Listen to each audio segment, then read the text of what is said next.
ప్రేక్షకులు అందరికి కూడా శుభ సాయంత్రం అండి. ఇక్కడ మూడు అంశాలండి. ఒకటి, జగన్మోహన్ రెడ్డిని బాలకృష్ణ గారు ఏదో అన్నారని. రెండవది, చిరంజీవి గారిని తక్కువ చేసి మాట్లాడారని. అదేవిధంగా బాలకృష్ణ గారు హెడ్ పైన స్పెట్స్ పెట్టుకొని జేబులో చేతులు కొని మాట్లాడుతున్నారు అనేటువంటిది మూడు ప్రధానమైన అంశాలు ఈ 2 రోజుల నుంచి జరుగుతున్నటువంటి సంఘటన. దానిపైనే అందరం కూడా మనం డిస్కషన్ చేస్తా ఉన్నాం. మీరు దానిలో భాగంగానే చెప్పారు, ఏదో తెలుగుదేశం ప్రతినిధులకి ఇబ్బందికరంగా ఉంది అనేటువంటిది. ఇక్కడ మొదటిది జగన్మోహన్ రెడ్డి గురించి మాట్లాడింది. జగన్మోహన్ రెడ్డి గురించి మాట్లాడిన దాంట్లో ఏ విధంగా బాలకృష్ణ గారిని వైఎస్ఆర్ కాంగ్రెస్ పార్టీ, జగన్మోహన్ రెడ్డి అండ్ కాలకేయుల బ్యాచ్ ఎంత దారుణంగా ఆయన్ని సైకో అని లేదా ఇంకోటని ఆయన ఏదో హత్యలు చేస్తే దాన్ని రాజశేఖర్ రెడ్డి ఉండి కాపాడాడని రకరకాలుగా ఇవాళ మార్నింగ్ నిన్న చూశానండి తోక టీవీలో ఎంత దారుణంగా మాట్లాడుతా ఉన్నారంటే ఇంకా అవన్నీ ఇప్పుడు ప్రస్తావించ అవసరం లేదు, ప్రజలందరూ చూసి ఉంటారు కొంతమంది. ఇక్కడ జగన్మోహన్ రెడ్డి గారిని అన్నదాని గురించి ఒకవేళ అదేమన్నా అన్పార్లమెంటరీ వర్డ్ అయి ఉంటే ఖచ్చితంగా దానికి చింతిస్తున్నాం. దాంట్లో ఎటువంటి భేషజాలు లేవు. ఒకటి అన్పార్లమెంటరీ అయి ఉంటే కానీ జగన్మోహన్ రెడ్డి గారు చేసినటువంటి ప్రవర్తన ఆ రోజున అసెంబ్లీలో ఏ విధంగా మాట్లాడుతుంటే మనం ఏం చేశాం వాటన్నిటిని కూడా మనం ఒకసారి పరిశీలించుకుంటే ఈయన అన్న ఇప్పుడు ఏదైతే మన బాలకృష్ణ గారు అన్నటువంటి అంశం కరెక్టా కాదా అనేటువంటిది మనం చెప్పొచ్చు. అది కూడా ఎందుకంటే నేను ఏదో ఊరికే మాట చెప్పానంటే కుదరదు కదా, ఎట్టి పరిస్థితిలో కుదరదు.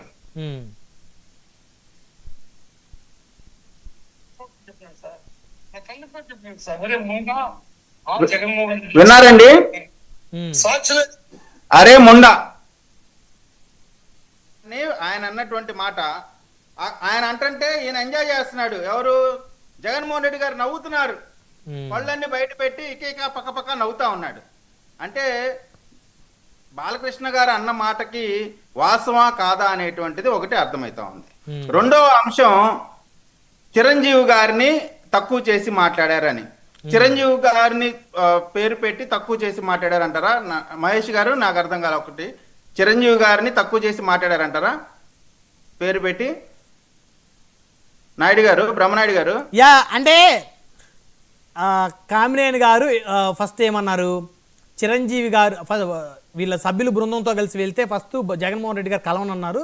చిరంజీవి గారికి వచ్చి గట్టిగా అడిగారు, అదేంటి అది మీరు రమ్మంటేనే కదా మేము వచ్చిందని. అంటే అప్పుడు వచ్చాడు, ఆయన దిగొచ్చాడు, ఇంట్లో బయటకు వచ్చాడు ఆయన ఆఫీస్లో నుంచి. సంథింగ్ చెప్పిన క్రమంలో వెంటనే ఈయన అందుకొని బాలకృష్ణ గారు ఆ క్రమంలో ఏమన్నారు, ఆయన ఏదో పెద్ద ఆయన అడిగాడంట, ఈయన వచ్చాడంట అనేది ఒకటి మాట్లాడారు. అంటే అది దీని గురించి నేను ఖచ్చితంగా క్లారిటీ ఇవ్వాలా. తెలుగుదేశం పార్టీ ప్రతినిధిగా, కూటమిలో సభ్యుడిగా ఖచ్చితంగా చెప్తా ఉన్నాను. చిరంజీవి గారి సంబంధించి ఇవాళ మొదటగా ఆయన రాసినటువంటి ఉత్తరం గురించి చెప్తా ఉన్నా అండి. చిరంజీవి గారికి జగన్మోహన్ రెడ్డి గారి ఎదుట అవమానం జరిగింది అనేటువంటిది నిరూపణ అయినటువంటి అంశం. ఖచ్చితంగా ఆ రోజున అవమానం జరిగింది. మీరు కూడా చెప్పారు ఏ విధంగా ఇప్పుడు నలుగురు 4 వాల్స్ మధ్య చేసింది కేవలం దండం పెట్టేది మాత్రమే బయటికి పంపించడంలోనే వారి యొక్క కుట్ర ఉంది, అనేటువంటి ఉద్దేశం ఉంది, 100% ఉద్దేశం ఉంది. అయినప్పటికి కూడా ఇవాళ చిరంజీవి గారు మరొకసారి జై చిరంజీవ అని అందరు ఎందుకంటా ఉన్నారో చెప్పనండి. అవమానం జరిగినప్పుడు కూడా నా కేంద్రంగా ఈ రోజున రాష్ట్రంలో వివాదం జరుగుతా ఉంది. ఆ వివాదం ఇంతటితో పులి స్టాప్ పడాలా, దీనిపైన మరొకసారి చర్చ జరగకూడదు, పార్టీలతో సంబంధం లేకుండా అది జగన్మోహన్ రెడ్డికి ఉపయోగమా కూటమికి ఉపయోగమా అనేటువంటి అంశం కాకుండా చిరంజీవి అనేటువంటి ఒక వ్యక్తి ఏ వివాదంలో ఉండకూడదు, వివాదాలని ఆపాలి అనేటువంటి ఒక గొప్ప మనసుతో జగన్మోహన్ రెడ్డి పార్టీకి కొంత ఉపయోగపడిద్ది. అయినప్పటికీ కూడా ఎవరికి ఉపయోగం అనేది కాదు, వివాదం సత్తు మనగాలనేటువంటి అంశంగా అవమానించిన వాడిని కూడా చేయలేదు, నీకు బానే నడిచింది అనేటువంటి మాట చెప్తున్నారంటే ఈ రోజున వైఎస్ఆర్ కాంగ్రెస్ పార్టీ మొత్తం కూడా మొదటగా చిరంజీవి గారికి క్షమాపణ చెప్పాలి, ఇంక్లూడింగ్ జగన్మోహన్ రెడ్డి. అటువంటి అంత గొప్ప హృదయం కలిగినటువంటి చిరంజీవి గారికి నిజంగా నా మనస్ఫూర్తిగా ఆయనకి పాదాభివందనం చేస్తా ఉన్నా. ఒకటిది. రెండోది, నిజంగా బాలకృష్ణ గారు అనేటువంటి మాటల వల్ల అటు కూటమిలో ఉన్నటువంటి జనసేన కార్యకర్తలు కానీ చిరంజీవి గారి అభిమానులకు కానీ ఏ రాజకీయ పార్టీలో ఉన్నప్పుడు కూడా ఆ బాలకృష్ణ గారు అన్న మాట డైరెక్ట్ గా చిరంజీవి గారిని అని ఉంటే ఖచ్చితంగా జనసేన చిరంజీవి అభిమానులందరికి కూడా పేరు పేరున క్షమాపణ చెప్తా ఉన్నా. మాకు ఎటువంటి బేసుజాలు లేవు. ఓకే, మేము జరిగితే తప్పని ఒప్పుకుంటాం, ఓకే, సరిదిద్దుకుంటాం, మంచిగా ప్రజల యొద్దకు వెళ్తాం.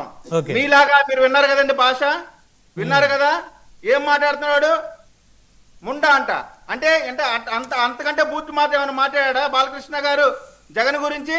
మాట్లాడలేదు కదా. అటువంటి ఈ కాలకేయులు ఈ రోజున సొంత చెల్లి మీద తల్లి మీద వికృతంగా విచక్షణ రహితంగా సాక్షి ఛానల్లో కూర్చోబెట్టి తిట్టిస్తుంటే వీళ్ళకి నొప్పిలే. ఇవాళ చిరంజీవి గారి పైన దొంగ ప్రేమ నటిస్తా ఉన్నారు. నిజంగా మీకు చిరంజీవి గారి అభిమానం ఉంటే మీరు అభిమానించింది నిరూపితమైనటువంటి